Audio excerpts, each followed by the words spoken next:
Hello there, Sorry from 17 once again. This is my hard walkthrough for God Hand. Long overdue, and very proud to present this, guys. This is the first stage, it's called the beginning. I'm immediately going to change my guard breaker to triangle and have my charged punch on back and square. You'll notice just then that the sound went a little bit quiet. I'm probably going to go in and drop some of the backing track over that.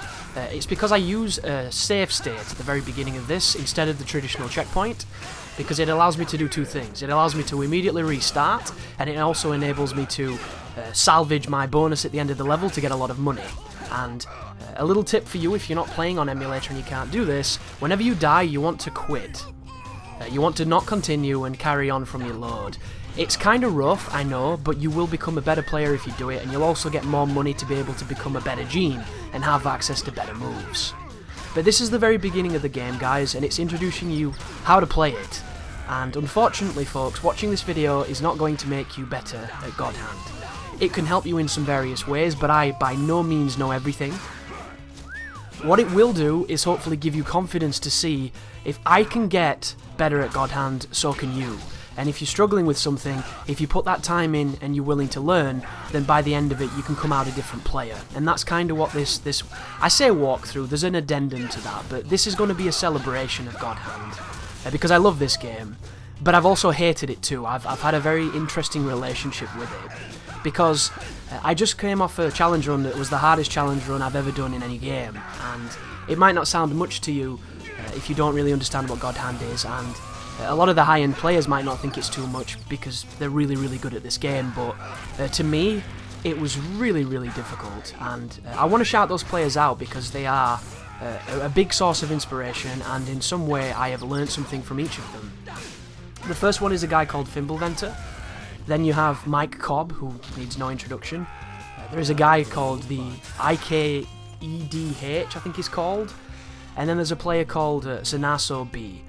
All those people I am very grateful from because they've given me something when I needed it to overcome what God Hand is.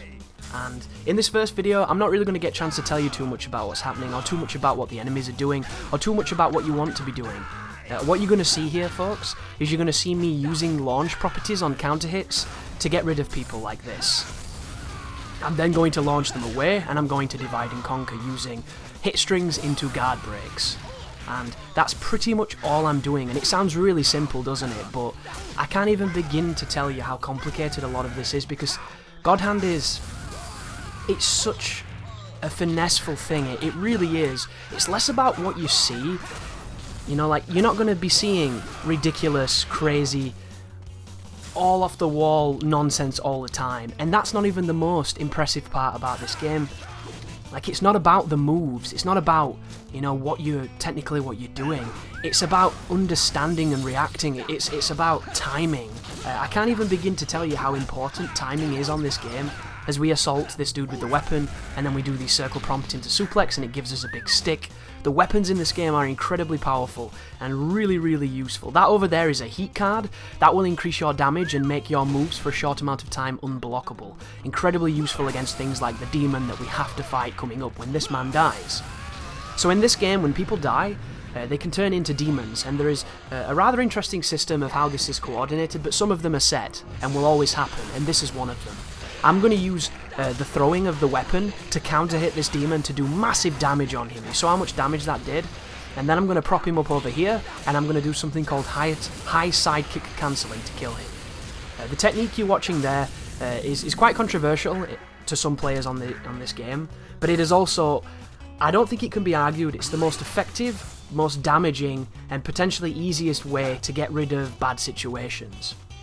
I use it for demons, and occasionally when I think it looks good, because I quite enjoy doing it, but not everybody does, and if you're a type of player who does nothing but high side kick cancel, that's perfectly fine, but it must be said, folks, you're probably not going to get that much better at really understanding how to fight the enemies, and in the course of these videos, I'm hopefully going to be able to give you some of the insights and some of the things that really helped me come out on top in a game that is really, really difficult. God Hand is the best game and the most challenging one you've never heard of. And I would really implore you to check it out if you haven't, because it's such a very specific thing. But it's difficult for more reasons than just its difficulty. It's difficult because it's such a different type of game. You will have never played anything really like this, because it just kind of doesn't exist. But that's what makes it so special. And then the second thing that makes it so difficult outside of traditional difficult things is it never ever compromises on its own integrity. This is a game that doesn't care if you don't like the fact that it's shitting in your mouth. This is a game that will literally give you an invitation to come back and have your mouth shat in again, because it doesn't care. And that's the hardest point. It's understanding that it is always on your ass. It is always trying to kill you. And it sounds like every game, doesn't it? Because that's what most games do, but it's just not like this. You know, I can mention a lot of things, like you'll notice these enemies, I'm knocking them into the sky, I'm kicking them away, I'm doing things like that. They don't really look like they're much of a threat, do they? Because this is, of course, a victory montage, essentially. You didn't see the amount of times they kicked me in the chin, or they tripped me, or they grabbed me, which is so frustrating, but it happens a lot. And the enemies on this game are completely governed by RNG in a way that's really, really interesting and gives this game so much replay value, because you never really know what they're going to do. You have an idea of what they're likely to do, but you don't know that that's what they'll choose. Like the guy then. The fat guy at a distance can do that headbutt he did, the E-Honda flying headbutt, the charge attack. Sometimes he just runs towards you and trips up like he did just then. There's no real way of telling, and a lot of games have this property, but none of them are as important as they are in this. And it really comes across when you're learning how to get counter hits, when you're learning how to exploit patterns and what the enemy will do. And if they do something different, you are a split second away from taking a lot of damage and potentially dying. Because on hard, the enemies all attack at the fastest they physically can, they all do increased damage, and they all have, I think it's increased HP, I think it gives them a little bit more life. Once again folks, I'm not a master at this game and I'm not an expert on the knowledge of it. There are way, way better sources to give you these kind of details. This guy is a mandatory demon too. So you'll notice, I prop him up, I sidekick cancel him, I'll explain all these techniques guys in future videos, and then he gets away from me.